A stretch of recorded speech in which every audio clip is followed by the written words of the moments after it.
All right. Today we are going to be making some sauerkraut, also known as fermented cabbage, and very good for you. People are kind of afraid of sauerkraut because I guess, you know, a lot of people don't like the smell and everything, but honestly, it's one of those things where it's kind of like acquired taste, maybe. But this stuff is really good for you. It's good for your gut. I highly recommend making it. It's really easy to make and kind of fun too. First thing you do is you just kind of peel it off. You kind of peel down the cabbage. We'll get there eventually.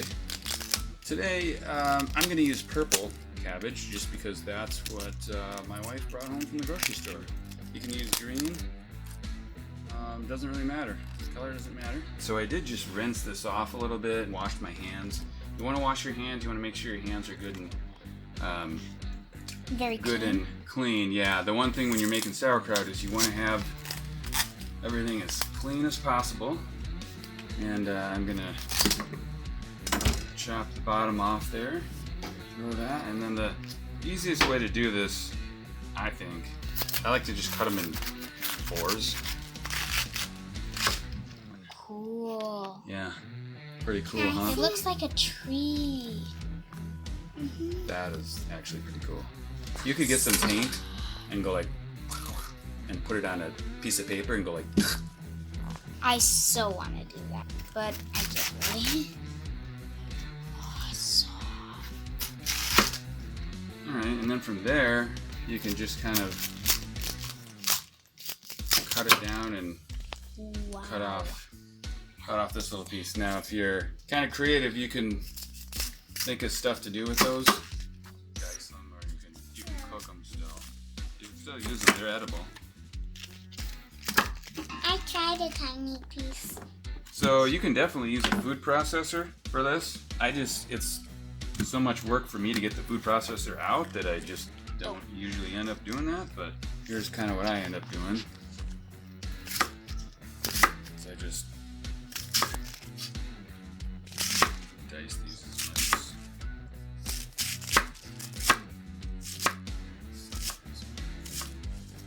Fingers out of the way. One down, 3 parts to go.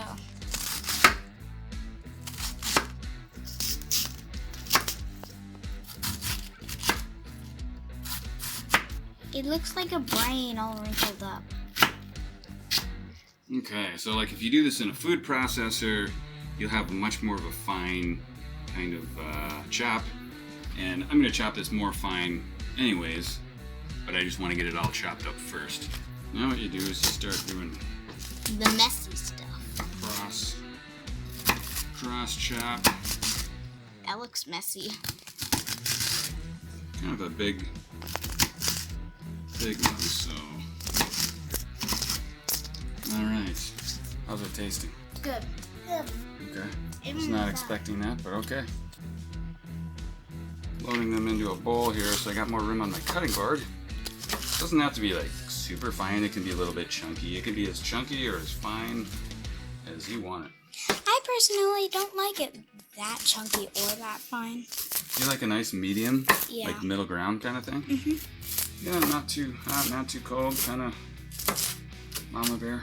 I do really like these bench scrapers. They kind of worked at a pizza place once, and they use those. I know restaurants use them. Pretty handy. I'd agree. Okay, so I've got this bowl all cleaned here, and we need to figure out how much salt we're gonna need. And I'm gonna zero this out. And it's easiest if you work in ounces.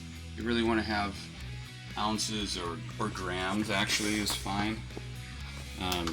Kind of a metric guy, I guess, so we'll go with grams. And then we'll put this in here. And all right, so we've got about 910 grams there. I'm just going to round that up.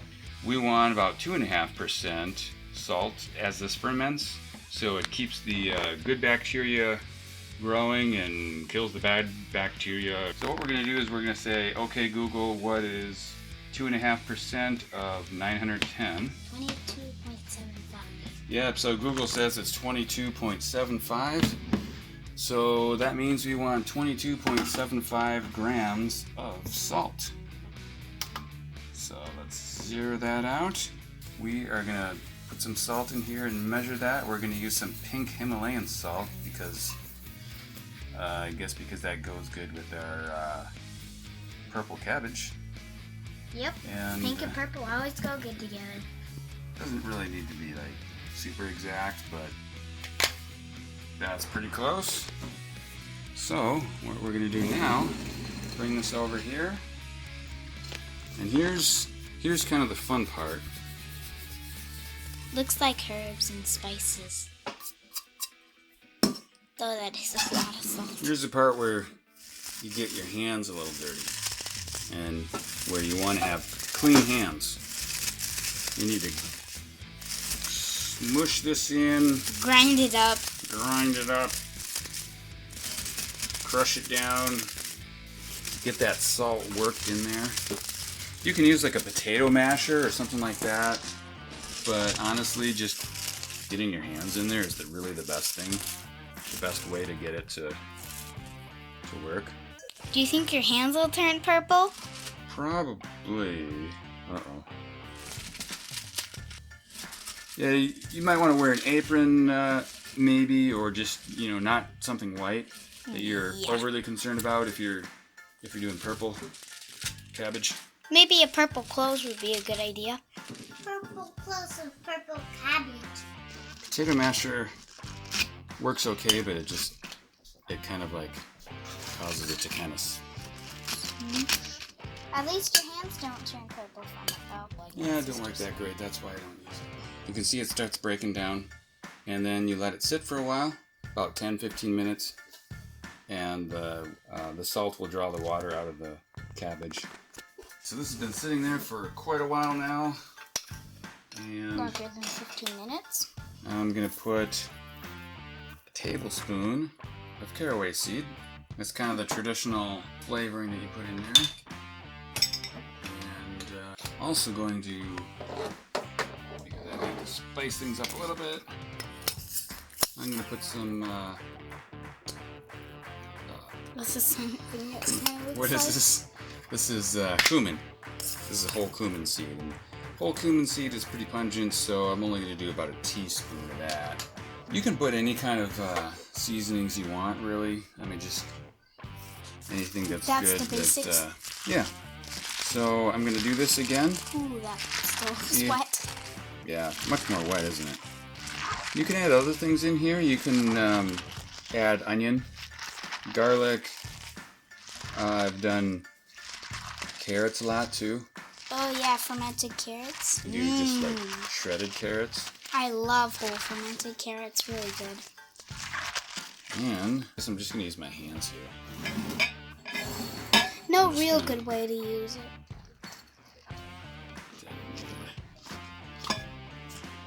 They're already dirty anyways. Now, this is of canning jars. It's the Big Kahuna. It's the half gallon. It's 2 quarts. So if you want, since you might not have ones that size, you can just use 2 quart size. That's totally fine if you just want to break this up into two different containers. Ooh, the juice. Thought we didn't want water in there. Get all that good stuff in there. Nice and juicy. Delicious when it's done. Just getting all the rest of that in there. Next thing is you push this down. As much as possible. I use a big wooden spoon. You can use whatever you have. It might dye the spoon purple though. You can see there's some liquid collecting there. Kind of push it down underneath the liquid. Try to pack everything down. Wow, that leaves a lot more room in the gap in there. So you might be able to fit this in a quart size jar, but I like to just use the big ones, like just in case. Yeah, even though they kind of take up more room. If you have a smaller head of cabbage, you can most likely fit it in the smaller quart size. So you want to get all these like little chunks. You want to get these all down. You don't want any kind of Lone Ranger. I always go around this with Makes it even cleaner. I think it makes it look more tidy. Okay, now what some people will do is take like a leaf, big leaf thing, and put it over there, but I don't like that because Leaf rots? Yeah, well, it can get moldy. So what I do is I've got some netting here. I washed it, so that's why it's all wet. So I washed it. This is actually from like mosquito netting, but just any kind of netting. You can use like screen or anything like that, and I'm just gonna push it down, not too much though. Yeah, I'm gonna go around the edge there. But the screen might dye purple. Good point if it's not already purple. This is nylon, so it's not gonna dye. Now you can use a rock or something like that. A clean rock. Yeah, like apparently, like literally, people use that. I use these glass things, so I'll put this in the description below where you can find these. But otherwise, there's something heavy. Even a glass bowl would work if you had one. Tiny one. Yeah, if you had one small enough. I think the we whole might have goal one. is to Push it down. Yeah, you want to get everything underneath the liquid. More liquid will actually. The screen's already a little purple. So the next thing that I personally like to use is I've got these lids that are special for fermenting. I just washed this, and it's got kind of a gasket here, a gasket in the middle here that this comes out, so you can wash it, but it lets the gas come out as it ferments and keeps everything, keeps stuff from getting inside there. If you don't have one of these, which I'll put the link below so you can take a look at it, but if you don't have one of these, that's fine. You can actually just use a cloth and put it around over the top and put like a rubber band or something around it. That'll actually work. But the other thing I like about these is that these have numbers on here. So today is the 3rd, so I will put that on the 3rd, and then I know when I started it. I just have to remember what month. So I've got the date there. Pretty much I let this sit for about a month. You let So- it ferment. I'll let this ferment for about a month, at least. You know, it kind of depends on the temperature and everything inside your home. But I'll check on it, obviously, especially in the first few days. I'll make sure everything is staying below the liquid level here every couple days. And just kind of visually check on it. You can take the lid off and smell it. Make sure nothing smells too funky. I mean, it's going to smell like sauerkraut, so whatever you think of that. But if it starts smelling really bad, then there might be something up with it. So otherwise, if this is fun, tasty, goes great on everything, pizza, hot dogs. I like to put it on vegetables, gives vegetables some flavor. I think that looks good already. Yeah. I wish I could eat it now. In about a month, it is going to taste so good. I put it on noodles too, homemade That's kind ramen. of weird. It's good for you. It's good for your gut. Hope this video was helpful. Enjoy.